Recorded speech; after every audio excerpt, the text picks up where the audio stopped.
ঘন কুয়াশা জানান দিচ্ছে যেন শীতের হাতছানি। যাই হোক, চা খেয়ে নিয়েছি। চা খেয়ে জামা কাপড় ভিজিয়ে দিয়েছি। তারপরেই গোলা রুটি বানাবো, তার জন্য 2 চামচ আটা চিনি জলে গুলে গোলা রুটি বানিয়ে নিয়েছি। আর গরম জলে গুলে নিলাম হরলিক্স। তো এগুলো খেয়েই বাজার করতে বেরিয়ে গেছি। চিকেন নেব আর সাথে বাজার করব সবজি, আর নিয়ে নিলাম কয়েকটা গ্রোসারি আইটেম।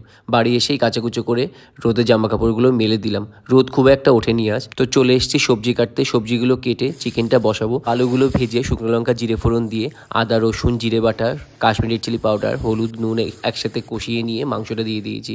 আর এদিকে বসাবো মূলো, তার জন্য রাঁধুনি ফোড়ন আর কাঁচা লঙ্কা দিয়ে গ্রেট করা মূলোগুলো দিয়ে দিয়েছি। নুন হলুদ চিনি দিয়ে ভালো করে রান্না করে নিলেই মূলোর ঘন্ট রেডি। এদিকে আলু আর জল দিয়ে দিয়েছি। আজকে ঘর মোছা ঘর ঝাড় দেওয়ার কাজ ছিল, রবিবার। তো মাংসটা মোটামুটি রেডি। ভাতের ফ্যান ঝরিয়ে গেছিলাম স্নান করতে। স্নান করে এসে ধূপ ধুনো দিয়ে খেতে বসে গেছি। এবার একটা ভাত ঘুম দেবো। ভিডিওটা শেয়ার করো, কমেন্ট করো, কেমন হচ্ছে।